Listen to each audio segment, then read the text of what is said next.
pessoal, beleza? Hoje eu queria falar sobre um aspecto bem interessante, até dar informação aqui para você, não apenas tecer comentários. Claro que a gente vai fazer comentários em cima disso, mas é bom você ter como informação essa história, tá?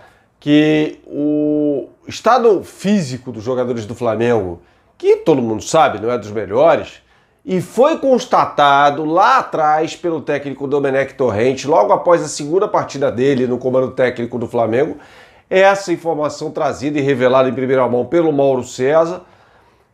O Domi não contribuiu em nada para a melhora no estado físico dos jogadores do Flamengo. Isso é informação que eu estou passando para você.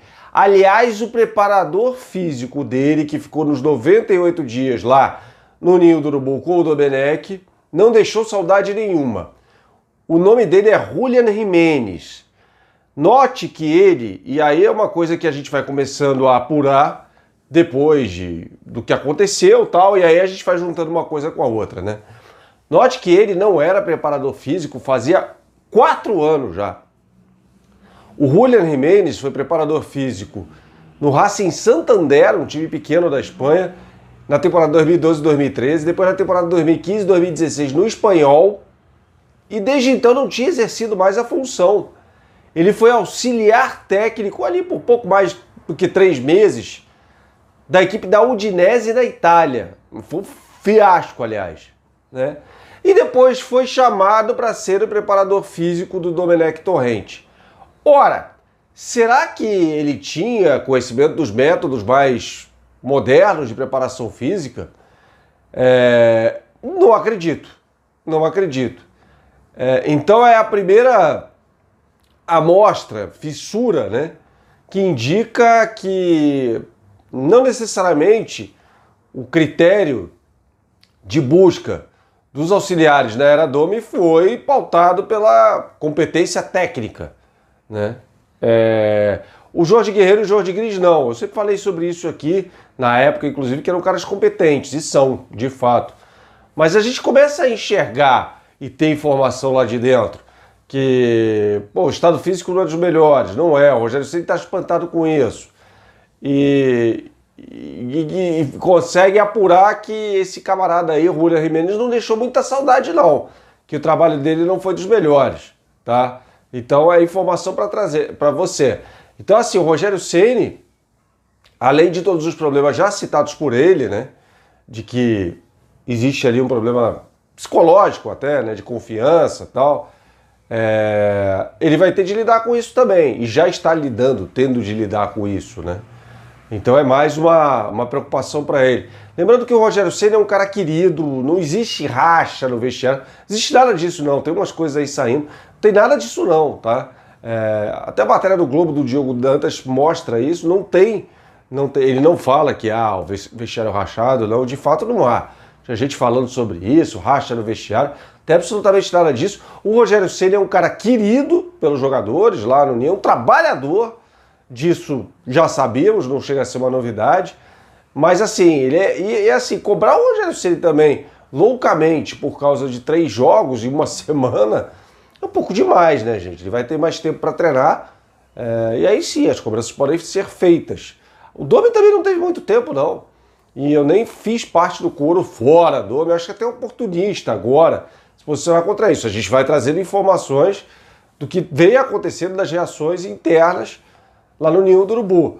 Mas assim, falar, o Domi não prestou, até porque até o jogo contra o Atlético Mineiro, o ataque do Flamengo era o melhor de toda. A defesa não funcionava, nunca funcionou. A média até o jogo ali contra o Atlético Mineiro, né, era de 1,45 gols sofrido por jogo, né, após o jogo contra o Atlético Mineiro.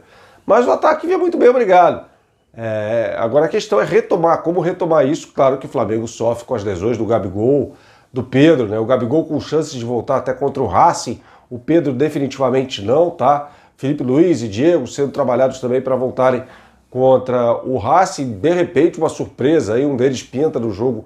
Gabigol acho que não, mas sei lá, o Felipe Luiz no jogo contra o Curitiba neste sábado, a gente vai trazer mais informações, porque ele treinou na quinta-feira, participou de parte do treino ali, a gente vai trazendo mais informações à medida que o tempo for passando, tá?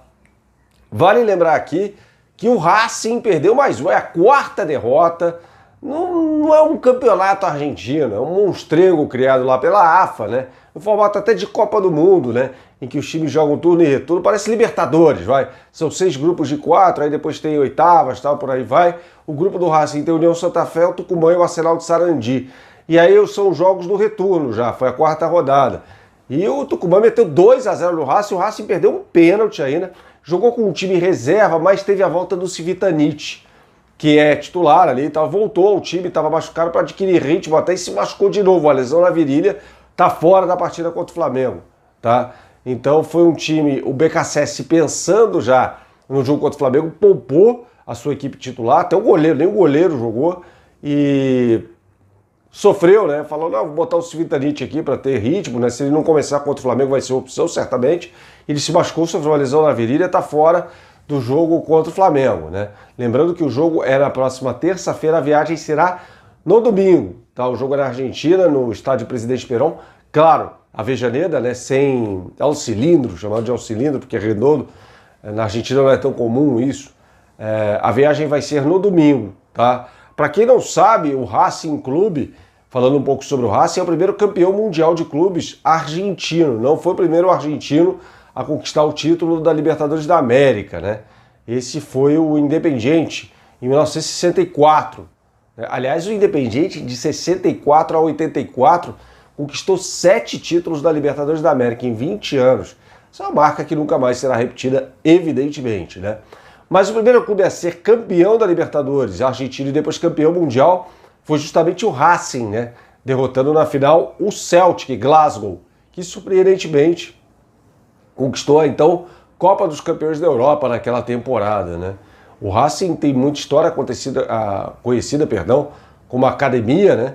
E teve grandes jogadores da história do futebol, acho que o goleiro, né? O Serras, que jogou no Santos, Perfumo, zagueiraço, que jogou no Cruzeiro também. São jogadores que foram revelados pelo Racing Clube. Então, um time de muita história, né? Tá longe de ser um azarão. A região da Grande Buenos Aires, ali, e a Argentina, por consequência, né? Tem 5 grandes clubes, né? Todos campeões de Libertadores, né? O Boca, o River, o Independiente, o Racing e o São Lourenço. O São Lourenço foi o último, né? Aquele time do Romagnoli que ganhou a Libertadores em 2014.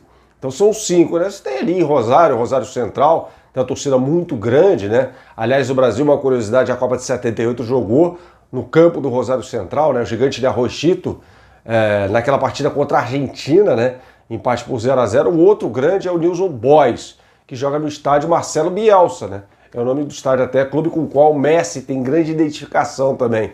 Então são grandes clubes também, mas evidentemente não se comparam àqueles grandes da Grande Buenos Aires. Lembrando que o Vélez Sarsfield não está colocado entre esses grandes clubes da Argentina, né? É um fenômeno, embora tenha sido campeão acho que 68, ali nos anos 60, no final dos anos 60, ganhou um título, mas ganhou Libertadores em 94, né? Com o Carlos Bianchi, o Turco Assaid, né? Em cima do São Paulo, depois ganhou o título mundial em cima do Milan, então aí cresceu de tamanho. Tá bom, pessoal? Valeu. Tem o Estudiantes La Plata também, hein? Vou falar sobre o Estudiantes, campeão, tricampeão da Libertadores ali no final dos anos 60, 68, 69, 70, do mago Oswaldo Zubeldia, né? Que era o treinador, o pai do Verón, né? O Labrurra Verón jogava nesse time aí do Estudiantes também, o Carlos Bilardo jogava nesse time, técnico da seleção da Argentina nas Copas de 86 e 90, e o Estudiantes foi campeão. O Estudiantes La Plata foi campeão da Libertadores de novo em 2009, em cima do Cruzeiro, ou seja, tem 4 títulos de Libertadores da América, mais do que qualquer clube do futebol brasileiro, né? Então, os times argentinos têm tradição demais, tem que respeitar. Tá bom? Valeu, pessoal, um grande abraço, até a próxima.